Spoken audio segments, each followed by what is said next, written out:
Ladies and gentlemen, good afternoon.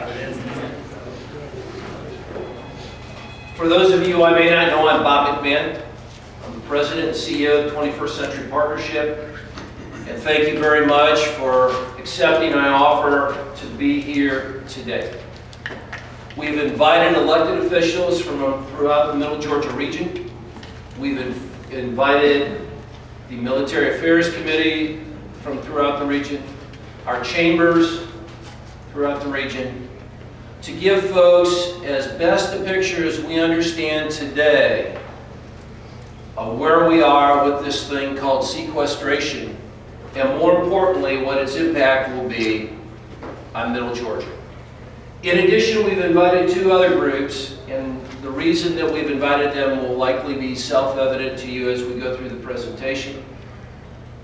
We've invited a number of folks from the mental community or mental health community to be with us this afternoon, from a number of our hospitals, as well as some clergy to be with us today. Because in Middle Georgia, we are blessed with a community perspective that relies on both our clergy and our hospitals to be totally supportive of the things that we do. We have said and continue to say that the number one national threat today is not China.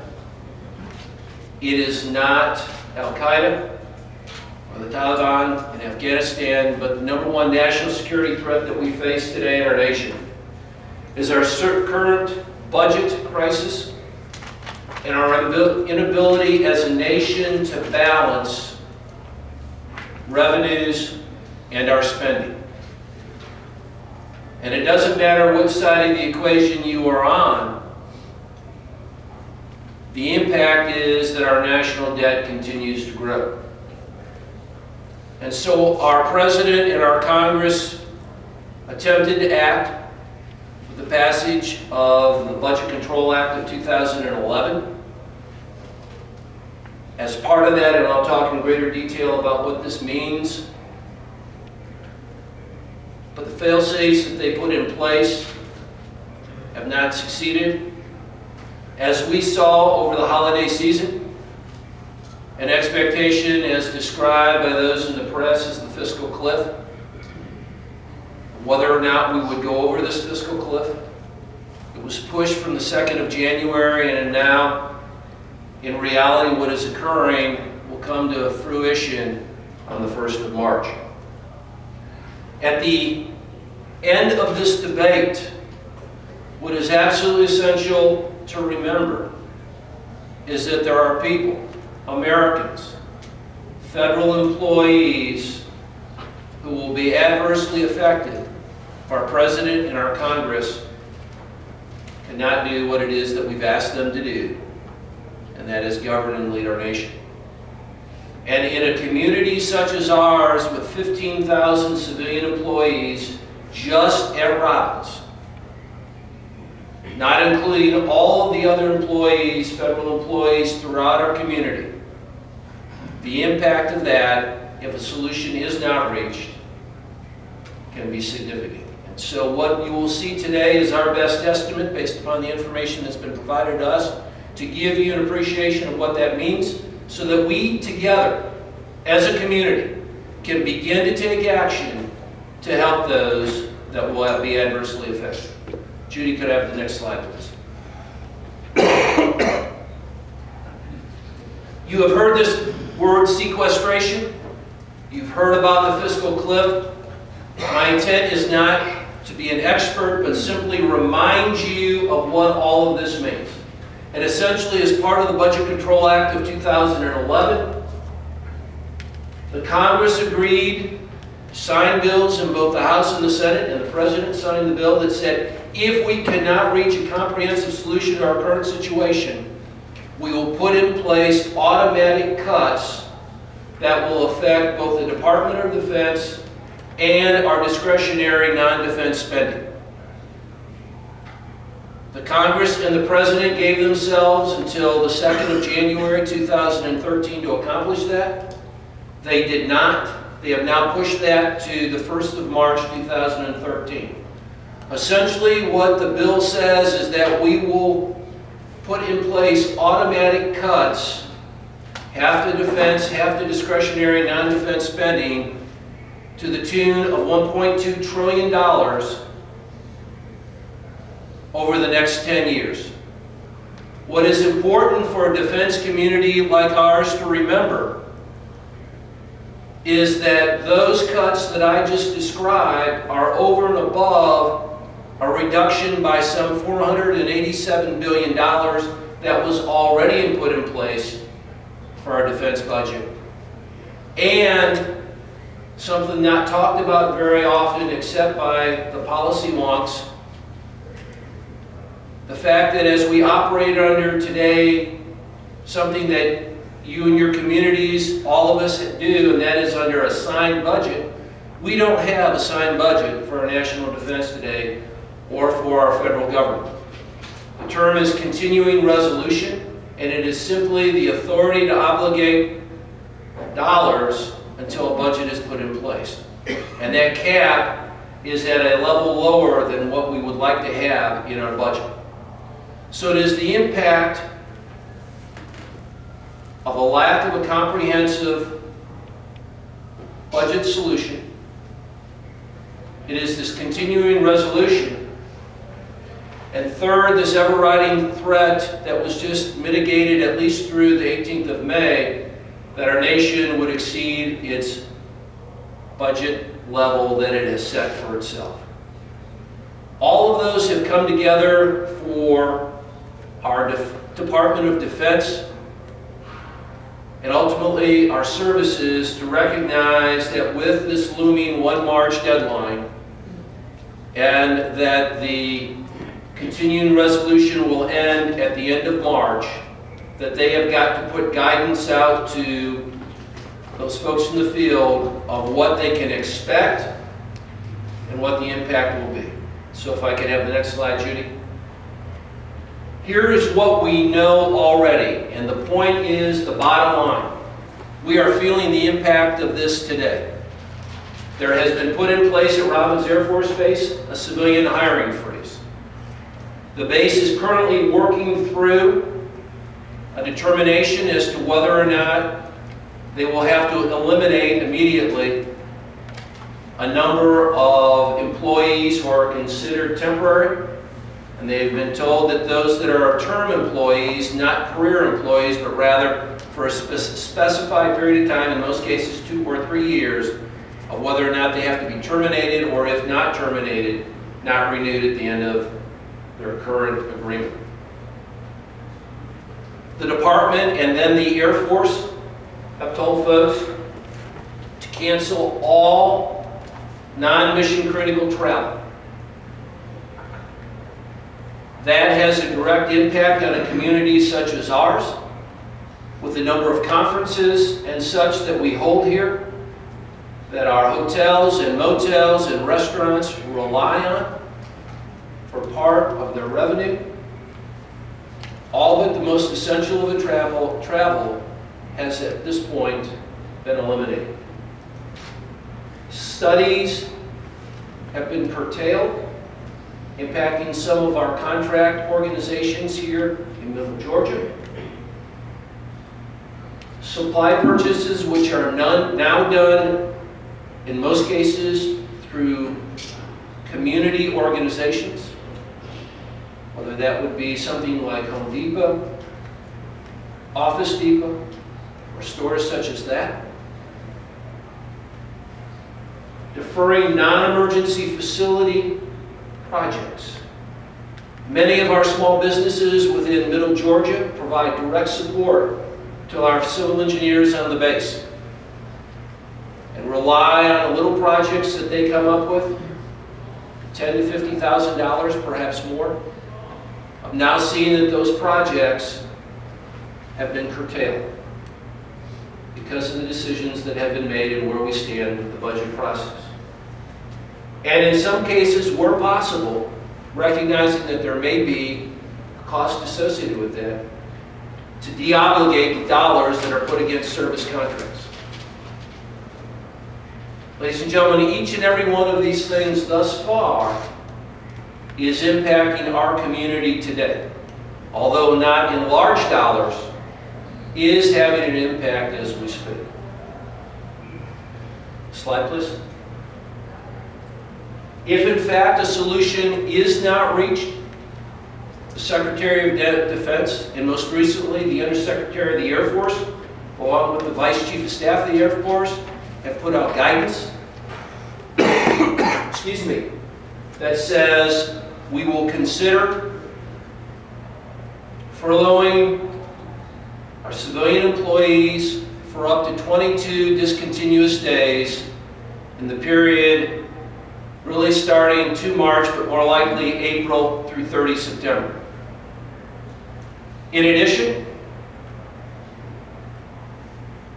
there has been a determination made that to help reduce costs is that we would either severely curtail or eliminate depot maintenance inputs, the bread and butter of what is done at Robins Air Force Base, for the 3rd and 4th quarter. Now, to understand that, in most cases, a repair of an aircraft takes somewhere between 120 and 300 days. And if we were to defer an aircraft, the impacts will carry on into the next fiscal year. Again, I want to underscore that neither of these actions have yet been taken place. But from everything that I understand, as recent as noon today, the expectation that the first date that we will hit, 1 March, when sequestration were to take place, there's nothing to indicate that there's any action ongoing today that will preclude that from occurring. So what does this mean? Slide, please. Let's talk about the individual, those that work at Robins Air Force Base. If you are one of those that would be impacted,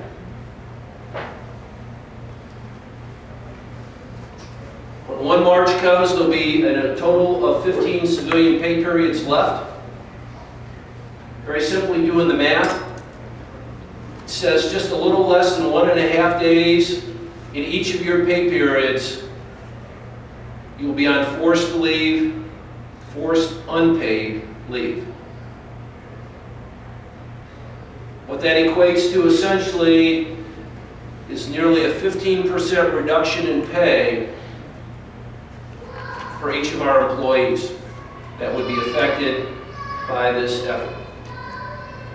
And that impact is on top of an already 2% increase in their Social Security tax that each of you had the opportunity to enjoy effective 1 January of 2013. What we don't know is whether this would occur to 1 or 15,000 of our employees, but as we have talked previously, given where we are in the fiscal year, 5 months of the way through the fiscal year before we even begin to do this costs that have to be absorbed are done in the final 7 months of the year, which makes it extremely difficult to do, and the easiest way of reducing costs is through reduction in personnel, either temporary or full-time. And that's what you're seeing here. It's what you as business folks do and have to do. It is what our federal government will likely have to do. Slide, please. As you know, many of our employees at Robins each and every week live paycheck to paycheck.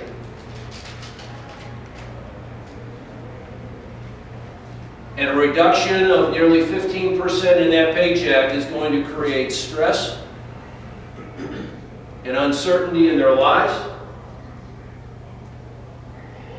and begin to become a personal challenge for them, both from a financial perspective and from the stress that they're going to feel. It's for that reason that I've invited our mental health professionals to be part of the audience today to help us as a community begin to think through what it is that we can do to help those affected. Remember, what I'm talking about here with these slides is simply Robins Air Force Base. And if you think about the other number of federal employees that could be impacted, postal workers, a large contingent of office and management budget in Macon, and throughout our community, Social Security and a variety of other areas, the numbers are significant that could be adversely affected by what it is that I'm sharing with you today. Studies indicate, as the banner indicates, and as we all know, finances is likely the #1 stressor each and every one of us face. And we have a number of our neighbors, our friends, our family that may be adversely affected. But it is beyond the individual when you think collectively of what this could mean. Slide, please. 15,000 employees at Robbins. You see the average salary, and that is between a combination of our blue-collar and white-collar workforce. And what the impact, if in fact that this is implemented, remains implemented, affecting all of our employees. Lost earnings of $83 million for those employees, and utilizing a 35% tax rate, some $54 million in discretionary spending that won't be spent in our community. And the secondary and tertiary impacts of that, I will leave to your imagination. I can't tell you whether or not one or all 15,000 of those employees could be affected this way. I can't predict what our President and our Congress will do, and whether or not they will find a solution to the problem. But I believe it is my responsibility to share with this community that which I understand today and how it may adversely affect each and every one of us. In a perfect world, 45 days from now, each of you will have accused me of crying wolf. And I pray that in fact that is what occurs. But I know that each of you, whether an elected official from the Chamber or the Military Affairs Committee, is tremendously sensitive to our current economic situation and the number of businesses in your respective community that are on a razor's edge today that may be adversely affected. Slide, please.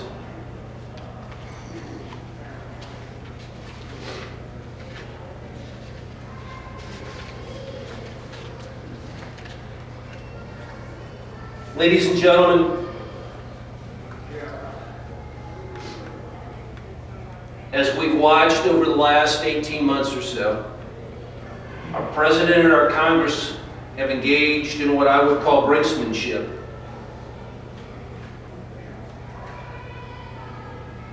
All in the name of ideology.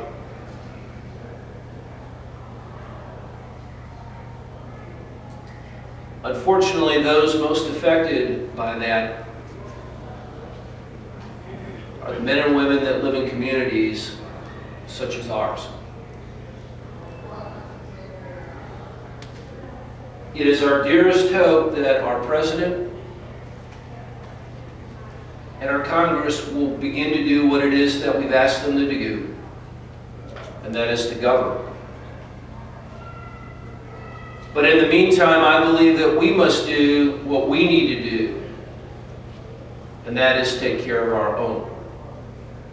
With some foresight, and granted with a lack of understanding of what in fact will transpire over the next 30, 60, or 90 days, I would encourage our elected officials, our chambers, our mental health professionals, and our clergy to begin to think about individually what they can do to deal with the challenges that are in front of us, and equally as important, to think about what we as a community can do collectively to take care of our own.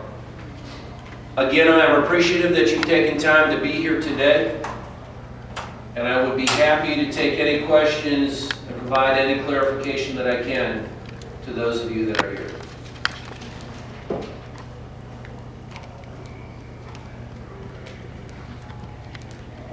Anything? You talk about what AFMC is working towards at this point for some of the... That's a good question, man. Part of where we are today is that the leadership at Robbins has yet to receive specific guidance. We've gotten guidance at the Air Force or at the Department of Defense level to describe in some detail what they needed to do. The Headquarters Air Force has amplified that. Materiel Command is still working through that and has not yet pushed it down. Our intent will be, and that's a great lead-in, as we get closer to the end of February, I will invite our senior leaders from Robbins to another venue like this so that they can describe collectively what their organizations, what the guidance is that they have put out and how that will affect their specific organization. So a commitment to all of you is that we will do this again towards the end of February when those specifics are out there. And we can tell you exactly what we can expect to have happen. But that specific guidance from Air Force Materiel Command has yet to flow in. Other questions that I might answer?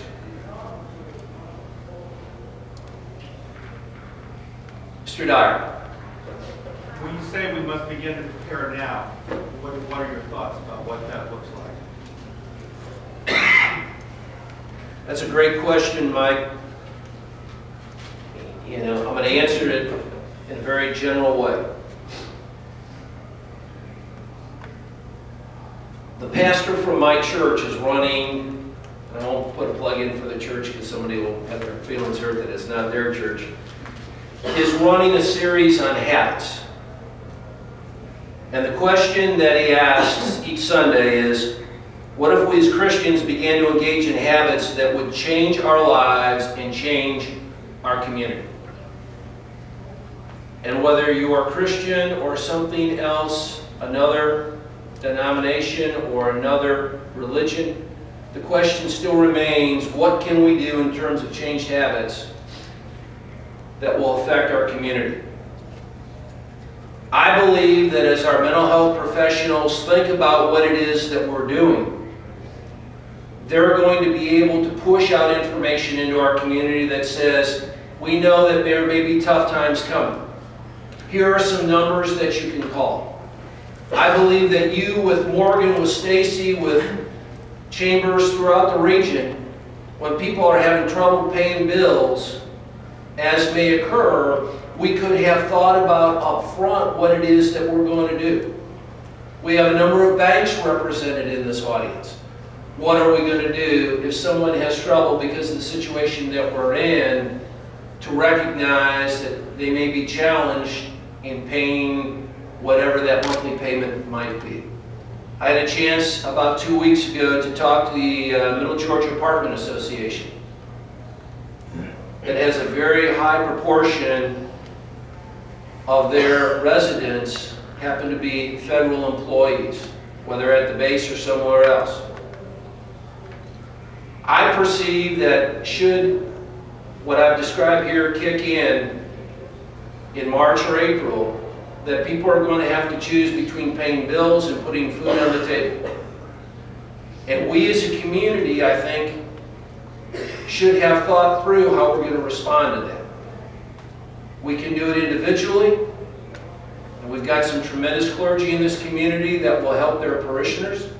We've got great mental health professionals, but there's a business side of that too. And part of this is getting the word out and thinking through this before it actually occurs. There are businesses out there that are on the edge of expanding today that are directly reliant on some of that discretionary spending that may disappear.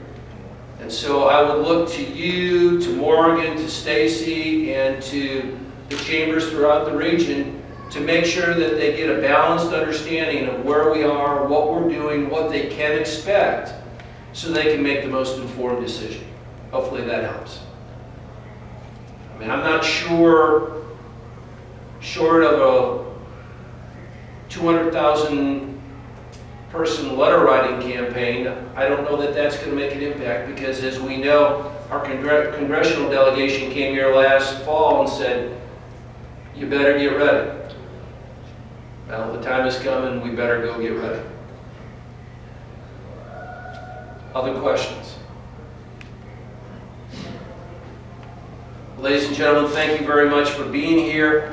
I've asked, for our friends from the media, I've asked Major General Retired Ron Smith and Major General Retired Rick Goddard to hang around and answer any questions, give you their perspective, so this isn't just one.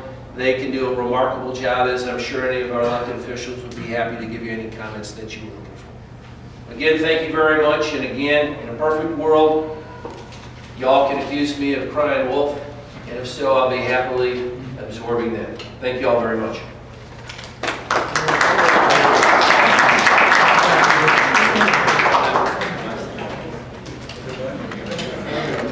Thank you.